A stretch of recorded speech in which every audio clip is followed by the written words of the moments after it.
အားလုံးပဲမင်္ဂလာပါအမနာမည်ကတော့မတ်နွေနေလွယ်ပါအမဒီနေ့ပြောပြမယ့်အကြောင်းကတော့ negotiation အကြောင်းလေးပဲဖြစ်ပါတယ်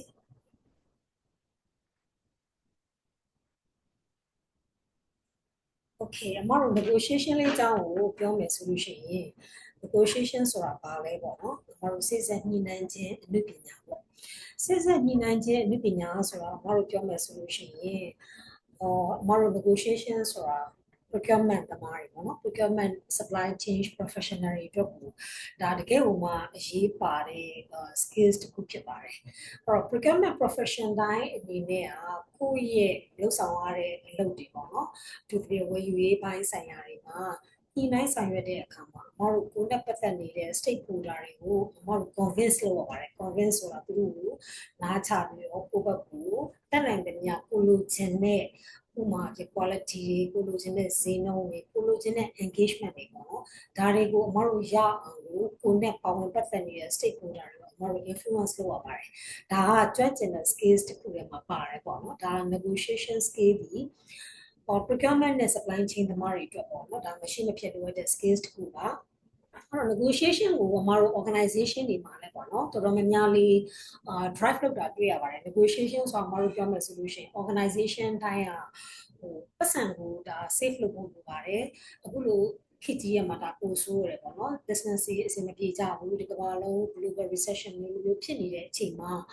ကိုယ့်ရဲ့ company ရဲ့ပစ္စည်းပေါ့နော်ကိုယ့်ပစ္စည်းကိုဒါသဘောထားမယ်ပြီးတဲ့အခါကျတော့ကိုကနေပြီးတော့မှကိုယ့်ရဲ့ organization မှာရှိတဲ့ပတ်စံပေါ့နော်ပတ်စံတွေပေါ့မတို့ save လုပ်မယ်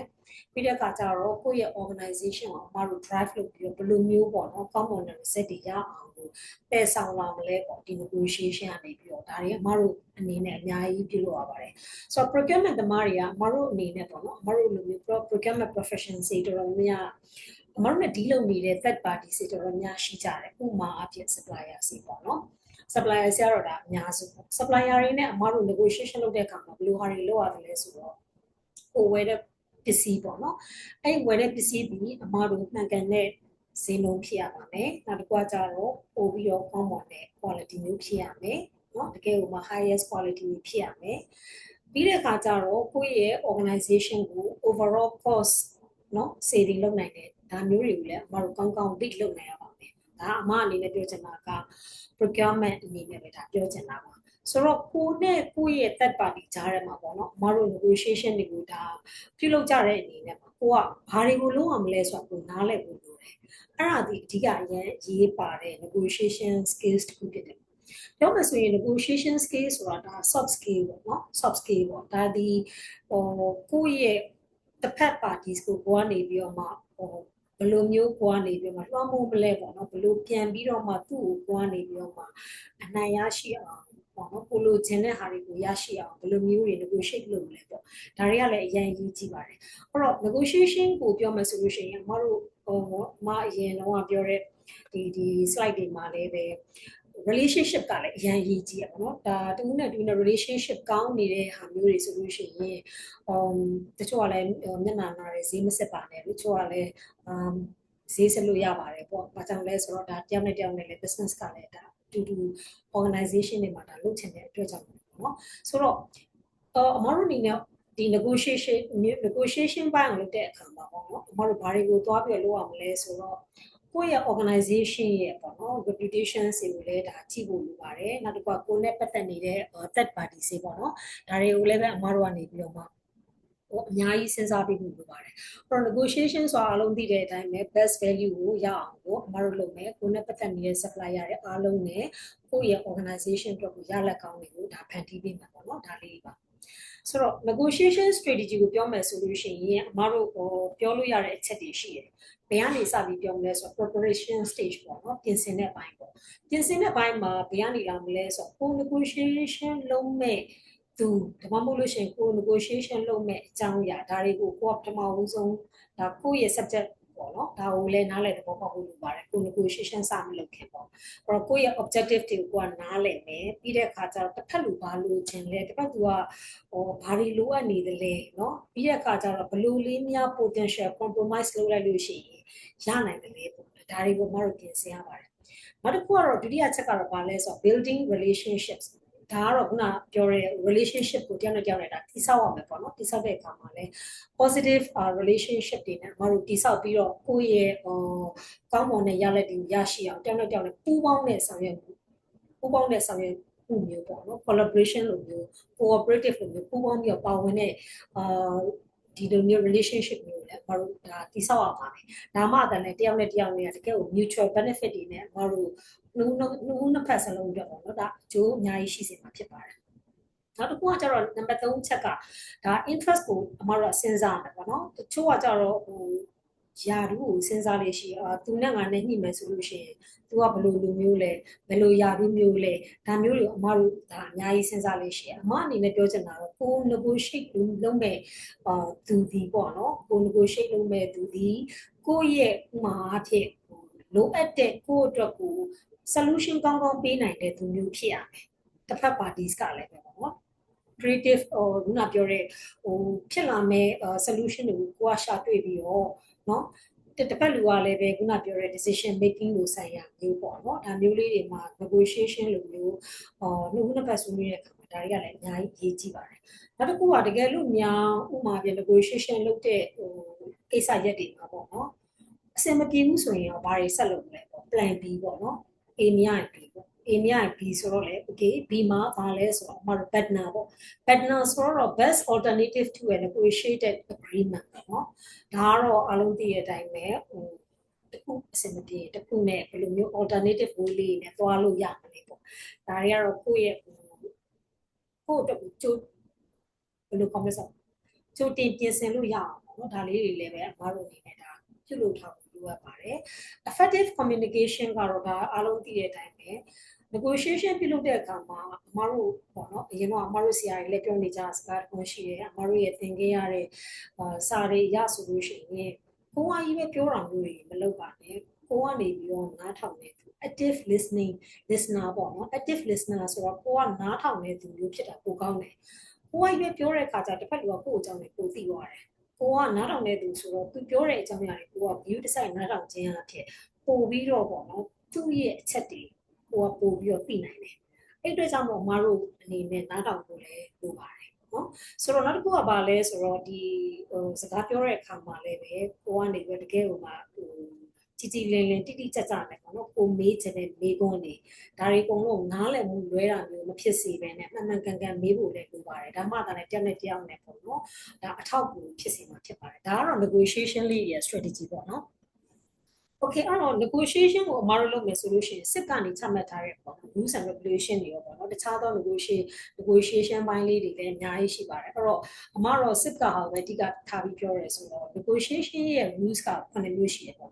ဥပမာပြဘာကိုပြောချင်တာလဲဆိုတော့ပထမဆုံးကိုယ့်ရဲ့ပေါ့နော် opposition ပေါ့တစ်ဖက်သူပေါ့တစ်ဖက်သူကိုကနေပြီးပထမဆုံး research လုပ်ရမယ် research လုပ်ရမယ်ဆိုတော့ကိုကအချိန်ယူပြီးတော့သူ့အကြောင်းကိုကနားလည်နေအောင်ပြင်ဆင်ထားရမယ်ဟောသူဘလို့ပုံစံမျိုးလဲသူကစိတ်ချရရဲ့လားသူဒီ decision maker လားသူဘာတွေကိုပြောမှလဲသူနဲ့ကိုယ်နဲ့ common goal စီကဘာတွေလဲပေါ့နော်ဒါတွေအနေနဲ့မှလည်းဘာကိုသိချင်အဖြစ်ဆိုလဲဆိုတော့တစ်ဖက်သူရဲ့ information တွေကိုလည်းကိုကကြိုတင်ပြင်ဆင်ပြီးတော့သိဖို့လိုသလိုခုနပြောတဲ့အတိုင်းပဲတတိချာချာနဲ့ active listening ကိုလည်းကိုကလုပ်ဖို့လည်းလိုပါတယ်နောက်တစ်ခုက win win ပေါ့နော်အမတို့တွေဟို contract ဘိုင်းနေလည်းမကဘူး business ဘိုင်းတွေအမတို့ညှိကြတယ်เนาะ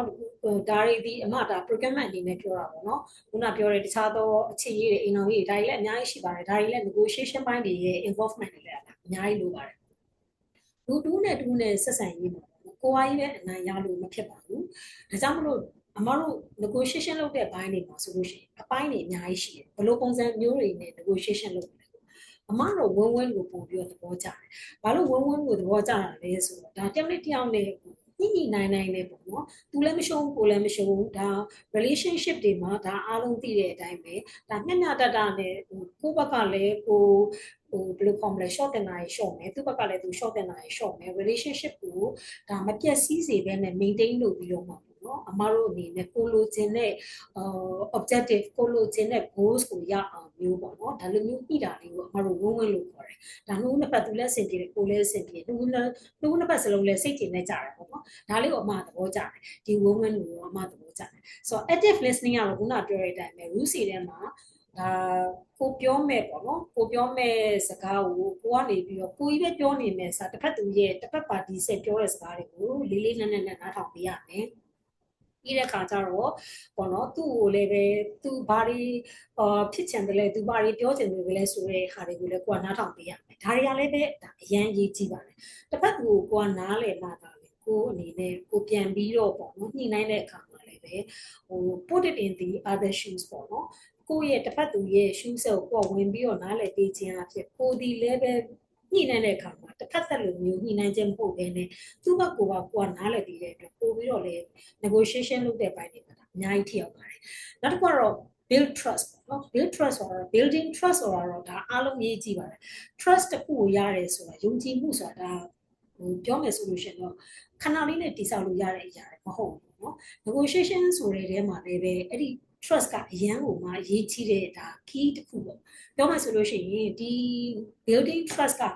နှစ်ဦးနှစ်ဖက်စလုံးကဒါ ethical ဖြစ်ရမယ်နော် ethical ဖြစ်ရမယ်တယောက်နဲ့တယောက်နဲ့ negotiation process ပိုင်းတွေလုပ်တဲ့အခါမှာလည်းပဲပေါ့နော်ဒီ relationship လုပ်တဲ့အခါမှာကိုယ့်ရဲ့ညှိနှိုင်းပြီးတော့ကိုယ်နဲ့ဆက်ဆံနေတဲ့ထိတွေ့ဆက်ဆံနေတဲ့ပေါ့နော်ကိုယ်နဲ့ negotiation လုပ်တဲ့သူတွေပေါ့ဒါတွေအကုန်လုံးကလည်းတယောက်နဲ့တယောက်နဲ့တူပုံမှာတူဒါယုံကြည်မှုတွေကိုဒါပြန်လည်တည်ဆောက်အောင်ဖြစ်ပါတယ်focus on value ကတော့ဒါအမတို့သိတဲ့အတိုင်းပဲပေါ့နော်။နှစ်ဖက်စလုံးဒါ agree ဖြစ်ပြီဆိုလို့ရှိရင်ဒါမှသာလည်းအမတို့ရလက်တွေလည်းဒါရရှိလာမှာဖြစ်ပါတယ်။နောက်တစ်ခုကတော့ clear realistic objective ပေါ့နော်။ဒါကဘာကိုပြောတာလဲဆိုတော့ကိုယ့်အနေနဲ့ကိုယ်ဘာတွေကို realistic ပေါ့နော်။တကယ်ဥမာpractical ကြတဲ့တကယ်ဥမာreal ဖြစ်တဲ့ပေါ့နော်ဒီလိုမျိုးရလက်တွေကိုလည်းပဲအမတို့ဒါရှိဖို့လည်းလိုပါတယ်ညှိတာညှိကြတယ်အချိန်ကြီးကုန်သွားကြတယ်ဒါတယောက်နဲ့တယောက်နဲ့လည်းမဖြစ်ဘူးဆိုလို့ရှိရင်ဒါအချိန်ကြီးကုန်တယ်ပေါ့နော်โอเคတယောက်နဲ့တယောက်နဲ့ညှိကြတယ်မရဘူးဘလို့မှလည်းသူကလည်းသဘောမတူကိုကလည်းသဘောမတူဒါဆိုရင်ဘာလုပ်ကြမလဲပေါ့ဒါဆို walk away လား walk away လားဆိုတော့ထွက်သွားမှာပေါ့အမတို့ပြောနေကြစကားတစ်ခုရှိရ take it or leave it ပေါ့နော်ကိုကဒီဟာကိုလက်ခံမလားဒါမှမဟုတ်လို့ရှိရင်ထွက်သွားမှာထားခဲ့မှာနော်ဆိုတော့ဒါလေးတွေလည်းရမ်းရေးကြည့်ပါတယ်ဆိုတော့နောက်ဆုံးမတက်တာတဲ့အဆုံးပေါ့နော်တက်နိုင်သမျှတော့ညှိကြတယ်တယောက်နဲ့တယောက်နဲ့လိုအပ်တဲ့ reach level တခုတော့ညှိကြတယ်ဆိုပေမဲ့လည်းပဲနောက်ဆုံးမရတဲ့အဆုံးကြတော့ဒါထွက်သွားကြတယ် walk away လုပ်ကြတယ်ဒါလေးပါ so develop your game plan ဆိုတော့ကိုဘာလုပ်မလဲဆိုတော့ game ကိုနားလည်ဖို့လိုတယ်အဲ့အချိန်မှာကိုကနေပြီးတော့မှတစ်ဖက်သူရဲ့ position ကိုနားလည်ရမယ်တစ်ဖက်သူကဘယ်နေရာမှာအားတာလဲဘယ်နေရာမှာအားနေလဲကိုကဘယ်လိုမျိုးနေရာမှာသူ့ကိုနင်းပြီးတော့ဘယ်လိုမျိုး negotiate လုပ်ဖို့မျိုးတလဲဒါမှမဟုတ်လို့ရှိရင်သူ့ရဲ့အားသာချက်တွေကဘာတွေလဲကိုကရောသူနဲ့ negotiate လုပ်လိုက်လို့ရှိရင်ကိုယ့်တက်ကိုရောဘယ်လိုအကျိုးမြတ်ရှိလဲစသည်ဖြစ်ပေါ့နော်ဒါတွေအကုန်လုံးကတယောက်နဲ့တယောက်နဲ့ဒါအများကြီးလိုပါတယ်အဲ့အတွက်ကြောင့်မလို့ကိုယ့်အနေနဲ့အမြဲတမ်းကြီးပဲကိုကကြီးပဲအသာစီးရနေရလဲပုံပါဘယ် negotiation တိုင်းမဆိုပေါ့နော်ဒါတယောက်နဲ့တယောက်နဲ့ညှိညှိနှိုင်းနှိုင်းခုနပြောဝန်းလိုဟာမျိုးပေါ့ဒါမျိုးတွေကလည်းပဲဒါအများကြီးလိုအပ်ပါတယ်ကိုတယောက်တည်းအမြဲတမ်းကြီးပဲအသာစီးရမယ်ဆိုလို့ရှိရင် negotiation ဆိုတာတစ်ဖက်သူကတော့